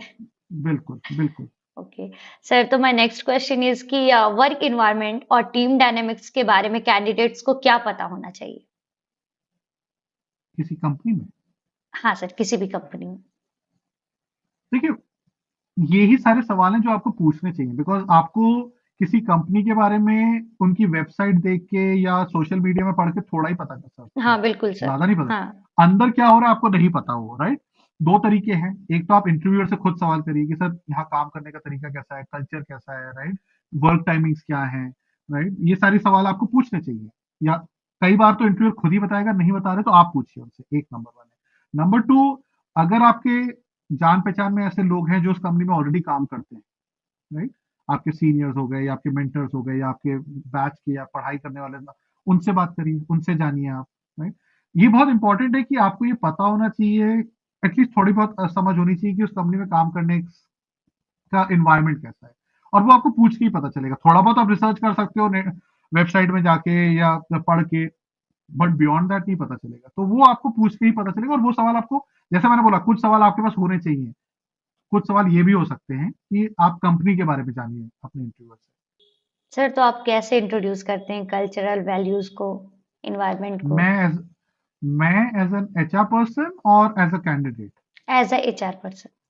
तो मैं बात करता हूँ, जैसे अगर मुझसे आप मेरे कंपनी के बारे में पूछेंगे तो मैं बात करूंगा, एक कि यहाँ पे किस तरह के लोग काम करते हैं, राइट, किस तरह के बैकग्राउंड के लोग काम करते हैं, कैसे काम करते हैं, आपस में इनके रिलेशनशिप कैसे हैं, हम लोग कोलैबोरेट कैसे करते हैं, राइट, उस बारे में बात करूंगा, विच इज अबाउट कि लोगों के बारे में बात करूंगा। सेकेंड में बात करूंगा कि कंपनी लोगों के लिए क्या क्या करती है, राइट, लोगों के ध्यान कैसे रखती है, क्या पॉलिसीज है, क्या प्रोसेस है, लीव्स कितनी मिलती हैं, वर्क फ्रॉम होम है कि नहीं है, राइट, वो सारी चीजें बात करूंगा, इंश्योरेंस है कि नहीं है। तो कंपनी हमारे लिए या लोगों के लिए, हम लोगों के लिए क्या करते हैं, वो सेकंड एस्पेक्ट है। तो लोगों के बारे में बात कर ली, कंपनी क्या करती है उसके बारे में बात कर ली। तीसरी बात मैं करूंगा कि यहाँ पे काम करने अगर कोई काम करता है 1 2 3 4 साल, तो उनका करियर प्रॉस्पेक्ट या करियर ग्रोथ कैसे होती है, एग्जाम्पल देखिए, अपना खुद का भी एग्जाम्पल दूंगा, अपने और कलीग्स का भी एग्जाम्पल दूंगा, ताकि सामने वाले को समझ में आए, कैंडिडेट को समझ में आए कि इस कंपनी में काम करूंगा तो मेरी ग्रोथ भी होगी। तो ये तीन चीजें हैं जो मैं बात करता हूँ। ओके। सर, तो जॉब ऑफर के समय कैंडिडेट्स और एचआर को किस तरह से नेगोशिएशन करना चाहिए सर? किस बारे में नगो सर, जॉब किसी भी एक्सपेक्ट पर, लाइक सर, ये सैलरी एक्सपेक्ट तो आपने बता ही दिया, कल्चरल वैल्यूज आपने बता दिया। सर, फिर भी और भी ऐसे बेसिक सी चीजें होती हैं जो कि कैंडिडेट्स को पूछना होता है, बट चीजें वो उनको स्टॉप करती हैं। तो सर ठीक दो। है, सबसे सबसे इम्पोर्टेंट तो कल्चर, काम करने का तरीका ये है, सेकंड आपकी सैलरी है, हम्म। राइट? यही दो चीजें हैं बेसिकली। तीसरी ये भी हो सकती है कि भाई जो आप काम कर रहे हो, वेट करने के लिए, एक चीज ये भी हो सकती है कि आप ये पूछिए कि अगर मैं यहाँ पे आके काम करना शुरू करता तो मेरा करियर पाथ क्या होगा, ये मेरी ग्रोथ क्या होगी, ग्रोथ अपॉर्चुनिटीज क्या क्या है, ये आप पूछ सकते हैं, राइट? चौथी चीज हो सकती है कि आपकी लोकेशन क्या होगी, वो भी हो सकती है। बट एक चीज मान के चलिए कि बहुत ज्यादा नेगोशिएट करना भी सही नहीं है, ठीक है ना? दैट इज क्योंकि द क्वेश्चन सर, यही मैं हाँ, पूछना चाह रही बहुत थी। हाँ। बहुत ज्यादा नेगोशिएट करना भी नहीं चाहिए आपको, स्पेशली अगर आप एज अ फ्रेशर जा रहे हो। ठीक है, अगर आपकी ये पहली नौकरी है तो मुझे लगता है और मेरा ये मानना है कि नौकरी स्टार्ट करना बहुत इंपॉर्टेंट है। नौकरी स्टार्ट करके उसको अच्छे से करना, मेहनत करके जो भी आपको काम दिया जा रहा है उसको अच्छे से करना कहीं ज्यादा इंपॉर्टेंट है 5, 10, 15 हज़ार रुपए नेगोशिएट करने से। ये मेरा मानना है। क्योंकि अगर आप एक बार आप जब काम करना शुरू कर दोगे ना और आप अच्छे से करोगे तो ऑटोमेटिकली आपकी क्रेडिबिलिटी बढ़ेगी, ऑटोमेटिकली आपके रिकॉग्नाइज किया जाएगा आपके काम को आपको, और जब आपको रिकॉग्नाइज किया जाएगा तो ग्रोथ भी होगी, सैलरी भी बढ़ेगी, सब कुछ होएगा। तो मैं यही एडवाइस करता हूँ कि अगर आप एज अ फ्रेशर जा रहे हो जॉब के लिए और इंटरव्यू के लिए तो नेगोशिएट नहीं करो, ज्यादा नहीं करो तो बेटर ही है एक्चुअली, टू बी ऑनेस्ट। बजाय इसके कि आप नेगोशिएट करो, ये समझो कि वो जो काम आपको बता रहे हैं वो आप करना चाहते हो या नहीं करना चाहते हो, वो आपके अलाइनमेंट है या नहीं। और फिर एक बार अगर आपको जॉब मिल गया तो उसको अच्छे से करो। ये मेरा ये मेरी एडवाइस है, to be honest. Sir, entry level के कैंडिडेट्स के लिए आपकी क्या अप्रोच होती है? मेरी as a HR person as क्या एचआर, अप्रोच होती हाँ, है? As HR sir. ऑलरेडी मैंने आपको बताया, देखो, मैं बहुत ज्यादा तो एक्सपेक्ट करता नहीं हूँ एंट्री लेवल कैंडिडेट से, बिकॉज वो बेचारे पहली बार आ रहे हैं, नर्वस भी होते हैं, डर भी लगा होता है, राइट? मैंने जैसा कि बताया, मैं देखता हूँ कि यार ये बंदे अपियरेंस कैसे है, तैयार ठीक से होके आया है, कितना कॉन्फिडेंट है कि नहीं। सबसे इंपॉर्टेंट चीज मैं देखता हूँ इस बंदे में, इस कैंडिडेट में सीखने की क्षमता है कि नहीं। समझ रहे हो आप? क्योंकि जब आप फ्रेशर होते हो तो हाँ, आपने डिग्री ले ली है, बट डिग्री लेके जॉब करना दो बहुत डिफरेंट चीजें हैं, राइट? तो आप किसी भी जॉब में जाओगे, किसी भी रोल में जाओगे, as entry level, as a fresher, आपको सीखना पड़ता है। सेल्स में आपको प्रोडक्ट सीखना पड़ेगा, क्लाइंट से कैसे बात करनी है वो सीखना पड़ेगा, राइट? नेगोशिएट कैसे करते हैं वो सीखना पड़ेगा। ये सारी चीजें आप कंपनी में जॉब में अंदर आके ही सीख सकते हो। तो मैं एज अ इवेल्युएटर या एज एन एचआर पर्सन, मैं ये बहुत इंपॉर्टेंट देता हूँ इस बात को कि जो कैंडिडेट है उसकी नई चीजों को सीखने की क्षमता इतनी है कि नहीं, राइट? तो वो कई तरीके से हो सकता है। एक मैं ये देखता हूँ कि भाई वो किस तरह के सवाल कर रहा है मुझसे, राइट? मैं जैसे सवाल कर रहा हूँ उसके जवाब वो ठीक से दे रहा है या नहीं दे रहा है, राइट? उसमें वो इंक्विजिटिवनेस है कि नहीं, चाह है कि नहीं नई चीजों को सीखने की और जानने की। तो ये सारी चीजें मैं अपने सवालों से करता हूँ। और मेरे सवाल इसीलिए मैं पूछ रहा हूँ कि ये जानने के लिए कि आप, ठीक है, आपने डिग्री ले ली, आपने पढ़ाई कर ली, अब आप जॉब के लिए आ रहे हो, आप में वो हंगर या वो आग है कि नहीं कि अभी मुझे और सीखना है, अभी तो बहुत कुछ सीखना है, अभी तो मैं स्टार्ट कर रहा हूँ करियर। वो बहुत इंपॉर्टेंट है। वो आकर आप नहीं दिखा पा रहे हो कैंडिडेट एज एन इंटरव्यूअर को, तो कहीं ना कहीं आप अपने आप को सही से प्रेजेंट नहीं कर रहे हो। तो एंट्री लेवल कैंडिडेट में मेरे अंदर मेरे को एक वो बहुत इंपॉर्टेंट है। चौथी चीज, आप मेहनती हो कि नहीं, आप में लर्न सीखने की क्षमता है कि नहीं, और चौथी चीज, आप मेहनती हो कि नहीं। ये दो चीजें अगर आपने दिखा दी मेरे को तो फिर मतलब ऐसा हो नहीं सकता कि आप मेरे को क्या मतलब किसी भी इंटरव्यू को कि आप जॉब में लेके आओगे। क्योंकि अगर आप मेहनती हो और आपको सीखने की चाह है तो आप कोई भी काम कर लोगे, फिर तो आप सीख जाओगे। Okay sir. So sir, at the last sir, आपकी क्लोजिंग थॉट्स हमारे फ्रेशर्स के लिए एज एन एचआर। मैंने देखो जैसे बोला कि अपने ऊपर कॉन्फिडेंस रखो आप, राइट? आपने पढ़ाई की है, आपने स्ट्रगल किया है, राइट? आप अगर किसी इंटरव्यू स्टेज तक पहुंचे हो या किसी कंपनी के सामने आप इंटरव्यू के लिए जा रहे हो तो ऑब्वियसली आपने कई चीजें सही की है, तभी आप जा रहे हो, number one. Number two, company को भी आपकी उतनी ही जरूरत है जितनी आपको कंपनी की जरूरत है, राइट? तो कॉन्फिडेंस रखो अपने ऊपर, अपने ऊपर विश्वास रखो कि आपने जो भी अब पढ़ाई की है, जो भी सीखा है, वो यूजफुल होगा, राइट? एक कंपनी में नहीं होगा, दूसरी में होगा, दूसरी में नहीं होगा तो तीसरी में होगा, राइट? वो कॉन्फिडेंस अगर आप नहीं रखोगे तो आप परफॉर्म नहीं कर पाओगे इंटरव्यू में, राइट? तो वो बहुत इंपॉर्टेंट है। डरना तो बिल्कुल भी नहीं, राइट? मतलब डर ना बिल्कुल भी नहीं, थोड़े सॉरी गलत हो गया। डर लगेगा आपको, नर्वस होगे, बट दिखाओ नहीं, और वो तभी होगा जब आपको अपने ऊपर कॉन्फिडेंस होगा, राइट? फाइनल चीज मैं बोलूंगा, देखो कोई जॉब बड़ा छोटा नहीं होता। अपने आप को कंपेयर मत करना कभी किसी से, जरूरत नहीं है, राइट? क्योंकि देखो, आप एज अ फ्रेशर आप होते हो 19 20 21 साल के होते हो, आप जब आप जाते हो, आप जब अपना करियर स्टार्ट करते हो, हमने भी उसी स्टेज पे किया था, राइट? अगले 20 25 25 30 साल आपको नौकरी करनी है टिपिकली, राइट? बहुत लंबी जर्नी है, राइट? तो आज आप कहाँ से स्टार्ट कर रहे हो और 20 साल बाद कहाँ होगे, किसी को नहीं पता, आपको भी नहीं पता, राइट? बट आप जहां स्टार्ट कर रहे हो वहां मेहनत अच्छे से करोगे, परफॉर्म करोगे और करते रहोगे, तो ऑटोमेटिकली आपके चांसेस ग्रो करने के, सक्सीड करने के कहीं ज्यादा होंगे, है ना? आप अगर सिर्फ क्रिप करते रहोगे, यार ये अच्छी नहीं है नौकरी, या ये बहुत काम कराते हैं, यार ये लेट नाइट कराते हैं, या मेरे उस फ्रेंड को देखो उसको 5,000 से ज्यादा मिलता है, तो आप ये मान के चलो वो आपको फॉरवर्ड तो नहीं लेके जा रहा, आगे तो नहीं लेके जा रहा वो चीज आपको। आगे आपको आपकी मेहनत ही लेके जाएगी और आपका काम लेके जाएगा, तो सिर्फ उस पर फोकस करो। मैं आपको गारंटी तो नहीं दे सकता, लेकिन हाँ ये जरूर श्योरिटी दे सकता हूँ कि आपके चांसेस लाइफ में और अपने करियर में सक्सीड करने के कहीं ज्यादा हो गए, अगर आप ये थॉट प्रोसेस और ये माइंडसेट लेके चलोगे, बजाय इसके कि आप क्रिप कर रहे हो, दूसरों को देख के परेशान हो रहे हो। वो सब नेगेटिव है, वो सब मत रखो आप, बस यही है, इतना ही है। तो thank you so much sir अपना इतना वैल्यूएबल टाइम देने के लिए। और एज अ कैंडिडेट मैंने भी बहुत कुछ सीखा है, क्योंकि मैंने भी अभी कोई ऐसा इंटरव्यू फेस नहीं किया है इस लेवल का। जी। तो सर, तो मैं अगर इसको एक समरी में लूंगी तो मेरे लिए इम्पोर्टेंट चीजें यही है: कॉन्फिडेंट रहो, ऑनेस्ट रहो, और बिल्कुल। हमेशा ओपन आंसर करो। ऐसे आंसर्स मत करो जो क्लोज हो जाए, खत्म हो जाए, सामने से कोई बिल्कुल। फिर से रिटर्न में कुछ पूछा ना जा सके। तो दैट बिल्कुल। Is for me. And nervous तो सब होते हैं, दिखाओ मत। हाँ, दिखाओ दिखाओ मत। हैंडल नर्वस सब करो। है, सब है नर्वस। आपके ओके, वो हाथ में है उस नर्वसनेस को कंट्रोल करना और दिखाना बिल्कुल। है। Okay sir, thank you so much sir. I hope ये बहुत ही ज़्यादा हेल्पफुल होगा हमारे कैंडिडेट्स के लिए, तैयार प्लेसमेंट प्रोग्राम पे आने वाले हर फ्रेशर्स के लिए। So okay sir, thank you so much again, and bye thank bye you sir. Aparna. Thank you Aparna, thank you very much, मुझे बहुत मजा आया आपसे बात करके। Same here sir.